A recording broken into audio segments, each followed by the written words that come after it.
Hello friends, જય માતાજી. હું છું ધર્મિષ્ઠા પરમાર. સ્વાગત છે તમારું ધર્મી સિમ્પલ રેસીપીમાં. આજે આપણે બનાવીશું, અહીં મેં પોણી વાટકી જેટલા પૌવા લીધા છે. એને આપણે સારી રીતે ધોઈને તૈયાર કરી લઈશું.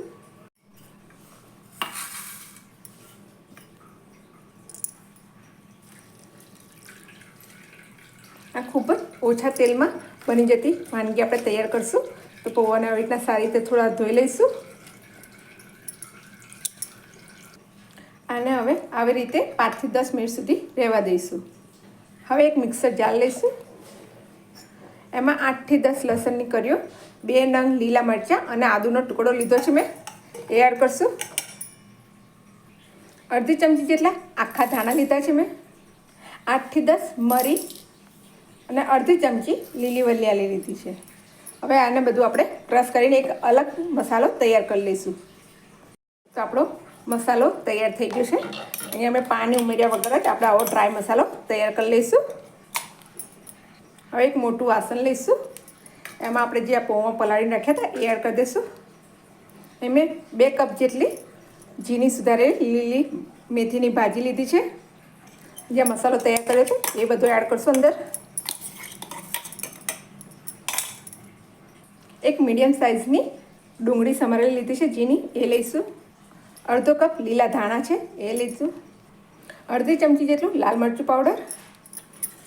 લીલા મરચાં આપણે પહેલાં ઉમેર્યા છે એટલે એ પ્રમાણેનું મરચું એડ કરશું. અડધી ચમચી જેટલી હળદર. સ્વાદ મુજબ મીઠું એડ કરશું. અડધી ચમચી જેટલો આમચૂર પાવડર અને 1 ચમચી જેટલી દળેલી ખાંડ લીધી છે, જે ખટાશને બેલેન્સ કરે. જો તમે ગળ્યું ન ખાતા હોય તો તમે આને સ્કીપ કરી શકો છો, પણ આ ટિક્કીમાં આપણો એકદમ ખાટો મીઠો સરસ ટેસ્ટ આવશે. અને છેલ્લે અડધી ચમચી જેટલો ગરમ મસાલો. હવે આ બધું આપણે સારી રીતે મિક્સ કરી દઈશું.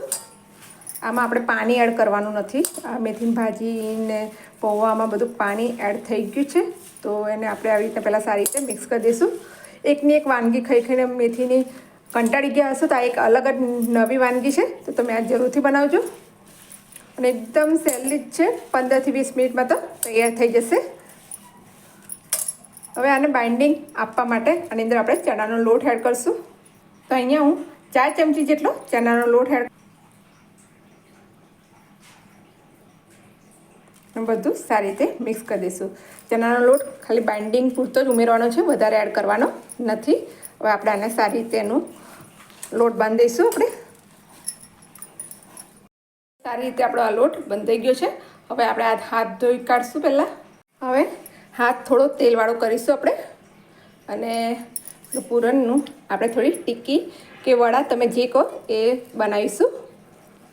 થોડુંક જ પૂરણ આપણે લેવાનું છે અને એને આવી રીતના હાથથી ટિક્કીનો શેપ આપી દઈશું. પાતળા કરવાના છે, બહુ જાડા રાખવાના નથી.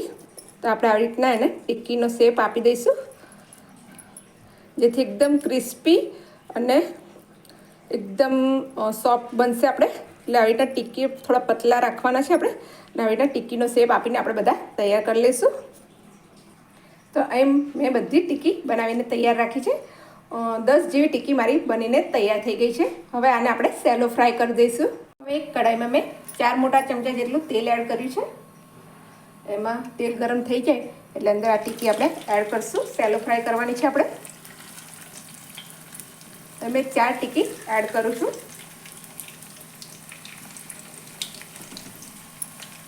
હવે આને મીડિયમ આંચ પર આપણે 5-1 મિનિટ સુધી સેલો ફ્રાય થવા દઈશું. વચ્ચે વચ્ચે આપણે તેલ ઉપર આમ એડ કરતા જઈશું એટલે ઉપરનું પડ પર એનું ક્રિસ્પી થાય.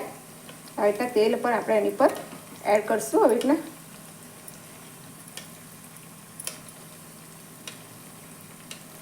આ ફટાફટ બની જાય છે આ રેસીપી.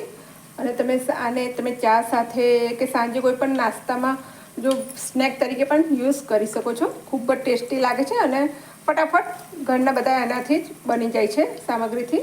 હવે આને 2-5 મિનિટ થાય એટલે આમ ફેરવી લઈશું, જેથી એને બીજી સાઈડનું પડ પણ ફટાફટ ફ્રાય થઈ જાય એનું. અને અત્યારે પણ 1-2 મિનિટ સુધી આપણે થવા દઈશું.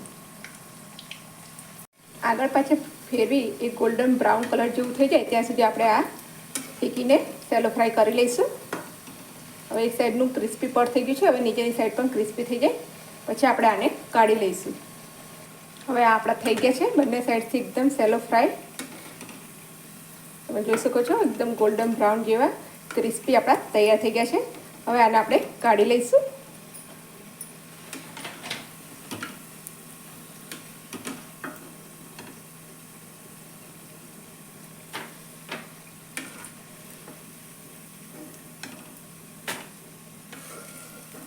ચાર ચમચા તેલ પર વધારે છે. આ થોડા તેલમાં ફટાફટ બની જતી આપણી આ વાનગી છે.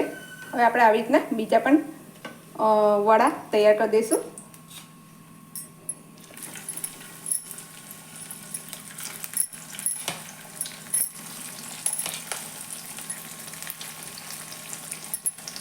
તો અહીં આપણી બધી જ ટીકી તૈયાર થઈ ગઈ છે.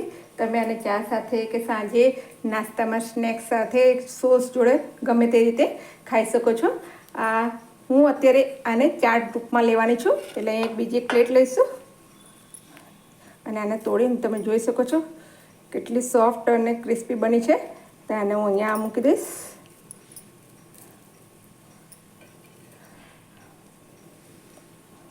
હવે ઉપરથી હું અહીં મેં દહીં લીધું છે, ખાંડ નાખીને તૈયાર કરેલું છે, એ એડ કરીશ. એકદમ ટેસ્ટી આપણી આ ચાટ તૈયાર થશે. થોડું ટોમેટો કેચઅપ લીધું છે, એ એડ કરીશું. તમે આ રીતે એક વખત બનાવશો તો ખૂબ જ મજા આવશે તમને ખાવાની. ઉપર થોડીક ડુંગળી આપણે એડ કરીશું, ઝીણી સમારેલી ડુંગળી. અહીં મેં કાજુના ટુકડા લીધા છે, એ એડ કરશું. એકદમ રીચ લુક આવશે અને ખાવાનામાં પણ એટલું ટેસ્ટી બનશે. અહીંયા દ્રાક્ષ લીધી છે ક્રિસમિસ,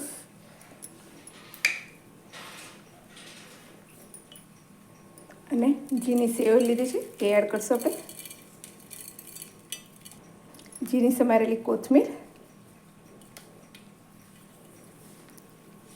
અને અહીંયા તૂટી ફ્રૂટી મારી જોડે હતી તે મેં એડ કરું છું. અને છેલ્લે થોડો ચાટ મસાલો સ્પ્રિંકલ કરશું. તો તૈયાર છે આપણી પૌવા ટિક્કી ચાટ. તો તમને મારી આ રેસીપીનો વિડીયો કેવો લાગ્યો મને કમેન્ટ બોક્સમાં જરૂરથી જણાવજો. અને હા, જો તમને આ વિડીયો ગમ્યો હોય તો લાઇક કરજો, શેર કરજો અને મારી ચેનલને સબસ્ક્રાઈબ કરજો.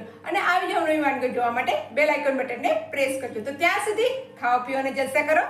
જય માતાજી, જય શ્રી કૃષ્ણ.